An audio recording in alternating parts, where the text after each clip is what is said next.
Bismillahirrahmanirrahim. Alhamdulillahirabbil alamin wa kafa wassalatu wassalamu ala nabiyil mustafa. Asyhadu an la ilaha illallah wahdahu la syarikalah wa asyhadu anna Muhammadan abduhu wa rasuluhu la nabiyya ba'dah. Allahumma shalli wa sallim wa an'im wa akrim ala hadza nabiyil karim Muhammadin sallallahu alaihi wasallam wa ala alihi wa sahbihi ajmain. Hadirin hadirat muslimin muslimat yang dimuliakan Allah, assalamualaikum warahmatullahi wabarakatuh. Insya Allah pada pertemuan kali ini kita akan menjelaskan tentang sejarah mazhab, ya. Kapankah mazhab itu muncul, ya, dan bagaimana perkembangannya dari zaman ke zaman. Jadi kalau kita runut dari sejarah umat Islam bahwa Islam itu berkembang tentu dari kota Mekah, kemudian hijrah ke kota Madinah selama 23 tahun, ya, periode Mekah dan periode Madinah. Dan pada ketika itulah Rasul bersama dengan para sahabat membangun peradaban Islam sebagai pondasi dasar Islam pada hari ini. Adapun tentang munculnya madhab, ya, jadi madhab seperti mana yang pernah kita jelaskan sebelum ini adalah pendapat, ya, pendapat ulama dalam memahami nas-nas agama yang tentunya tidak selalu bisa dipahami secara langsung oleh orang awam yang tidak memiliki resource, yang tidak memiliki kemampuan dan skill dalam memahami dalil ataupun kandungan ayat Al-Quran dan Al-Hadis dari Rasul Shallallahu Alaihi Wasallam. Nah, pada masa sahabat sebenarnya sudah muncul adanya perbedaan madhab, artinya perbedaan dalam menafsirkan dan memahami nas-nas agama, ya, karena memang tentu para sahabat tidak selevel keilmuannya atau tidak pada level yang sama, ya.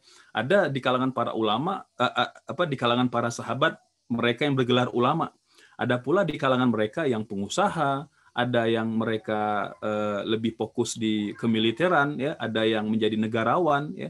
Jadi tidak semua sahabat itu multi talents, ya. Nah, jadi memang ada beberapa sahabat yang multi talent, dia menguasai banyak talent, banyak skill, ya. Jadi dia seorang ulama, ya, dia juga seorang negarawan dan dia juga seorang panglima perang, ya. Namun jumlah mereka tentu tidak merata. Jadi ada perbedaan pemahaman dan perbedaan level pengetahuan mereka terhadap nas-nas Al-Quran dan nas-nas hadis, ya. Dan hal ini tentu disebabkan karena tidak semua berinteraksi secara langsung dengan ilmu, ya. Jadi ini yang menjadi dasar mengapa kemudian ada muncul perbedaan pandangan di kalangan para sahabat dalam memahami Al-Quran dan dalam memahami hadis Rasul Shallallahu Alaihi Wasallam. Kita berikan contoh saja, ya, seperti apa yang diuraikan oleh Al-Imam As-Suyuti, ya, dalam kitab beliau Lubabun Nuqul fi Asbabin Nuzul, ya. Ketika ada seorang sahabat yang membaca sebuah ayat dari Al-Quran, Allah berfirman, walillahil masyriq wal maghrib fa aina ma tuwallu fa thamma wajhullah. Allah itu memiliki penjuru timur dan penjuru barat, kemanapun kalian menghadapkan wajah kalian, maka Allah itu maha luas lagi maha mengetahui, ya. Kemudian dia menyimpulkan ayat ini menjadi dasar kita boleh sholat menghadap ke arah mana saja, tidak wajib menghadap ke arah kiblat, ya.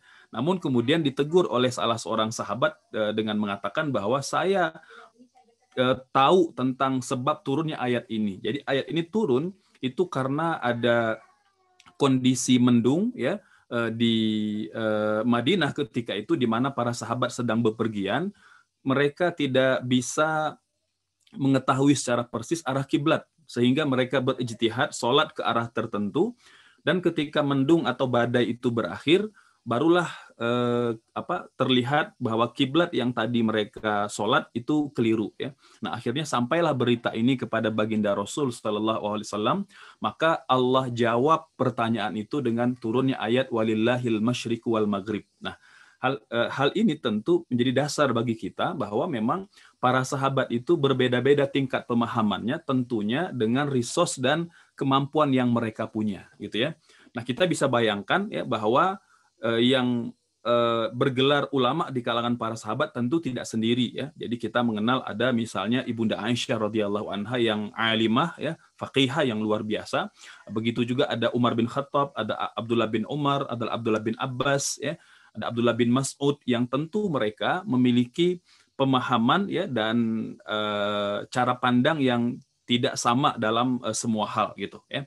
Nah, terlebih kemudian setelah Rasul meninggal dunia ya, ini para sahabat kemudian tidak semuanya menetap di Madinah, ada yang hijrah, bahkan ketika Nabi masih hidup ada beberapa yang sudah mulai hijrah ke luar kota gitu ya, atau yang bertugas ke luar kota gitu, seperti ke Hijaz ya, ke Irak, kemudian ke Syria gitu ya.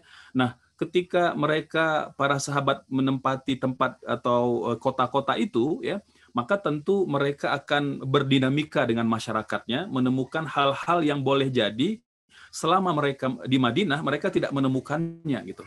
Jadi teks-teks agama kemudian berhadapan dengan fakta-fakta atau realita di masyarakat gitu ya. Dan kita tahu bahwa dalam agama hukum itu tidak selalu verbal tekstual ya gitu ya. Jadi ada yang kemudian dia sangat dinamis, bergantung pada ilat atau sebab latar belakang adanya hukum gitu. Maka inilah yang kemudian menjadi awal munculnya madhab di beberapa kota di sejarah peradaban Islam gitu ya. Dan ketika muncul di awal ya pada abad yang pertama, ini tidak begitu menonjol tokoh gitu ya, meskipun ada beberapa sahabat yang memang sangat menonjol keilmuannya, katakanlah seperti Umar bin Khattab, ya, Abdullah bin Umar, Abdullah bin Mas'ud, Ibunda Aisyah, ya. Namun karena jumlah mereka masih banyak ketika itu, gitu ya, jadi yang lebih dikenal itu adalah nama kotanya, atau nama tempatnya. Makanya pada abad pertama itu lebih dikenal sebagai madhab Hijaz. Jadi kalau madhab Hijaz ini artinya pendapat para ulama, para sahabat yang tinggal di kota Mekah dan Madinah. Yang kedua ada madhab Iraqi. Nah ini di kota Kufah dan Basrah ya. Jadi ada beberapa sahabat yang tinggal dan menetap di kota Kufah dan Basrah. Ada yang ketiga ada madhab Syam ya. Ini di kawasan Syria ya, kemudian Libanon, Palestina pada hari ini ya. Nah itu tiga madhab ini berdasarkan lokasi ataupun zona ini yang menonjol karena memang jumlah mereka masih banyak gitu ya. Nah masuk ke fase yang kedua itu pada abad kedua, abad ketiga Hijriah, maka sudah mulai ada ada pengkerucutan gitu ya, pengkerucutan pada tokoh-tokoh tertentu. Tentunya setelah banyak para sahabat yang sudah meninggal dunia dan hanya beberapa orang saja yang Allah masih berikan umur yang panjang. Katakanlah seperti Anas ibnu Malik radhiyallahu an, ini di antara sahabat Nabi yang cukup panjang usianya sehingga beliau pernah menjadi guru langsung ya kepada Imam Abu Hanifah ya, ulama di generasi tabi'in yang lahir pada tahun 80 Hijriah gitu. Ya, jadi luar biasa.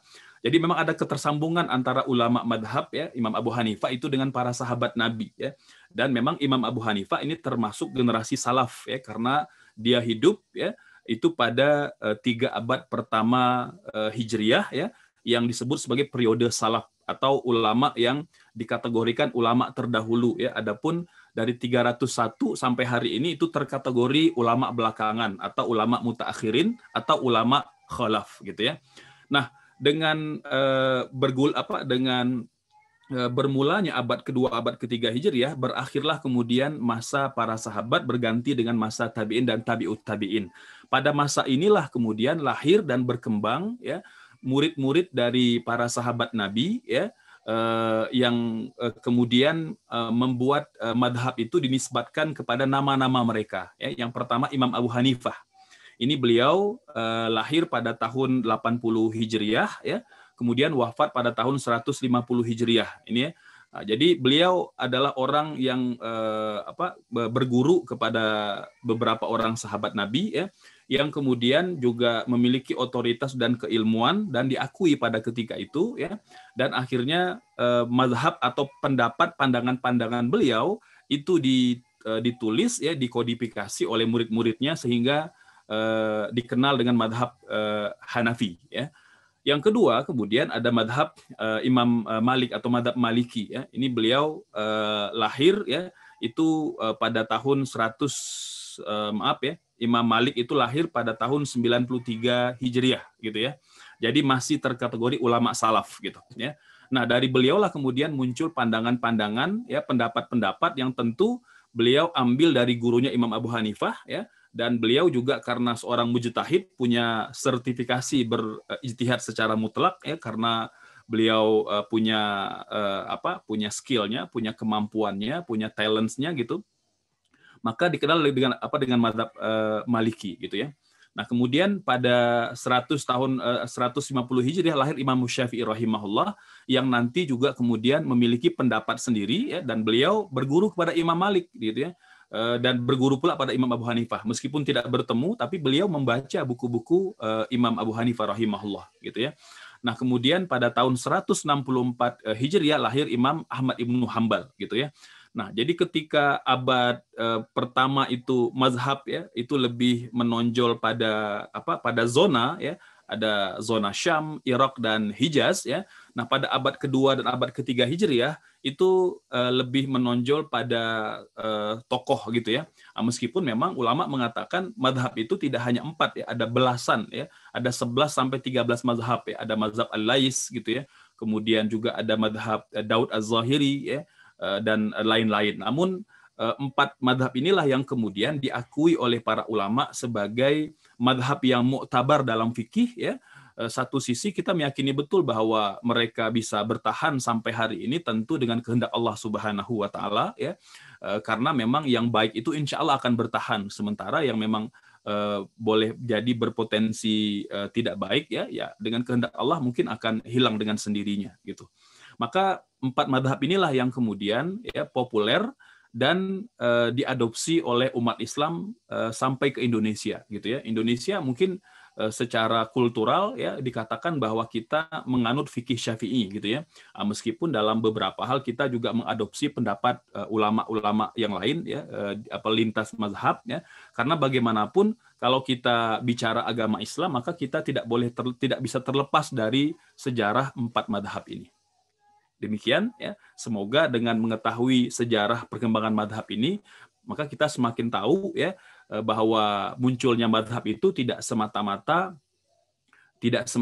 karena ego kelompok atau ego tokoh tertentu ya, tapi lebih karena perkembangan dan dinamika khazanah yang digali oleh para ulama kita, tentunya dalam rangka menghadirkan Islam yang tentu memberikan rahmat kepada seluruh pemeluknya. Semoga ada manfaatnya. Insya Allah bertemu lagi di lain kesempatan. Wassalamualaikum warahmatullahi wabarakatuh.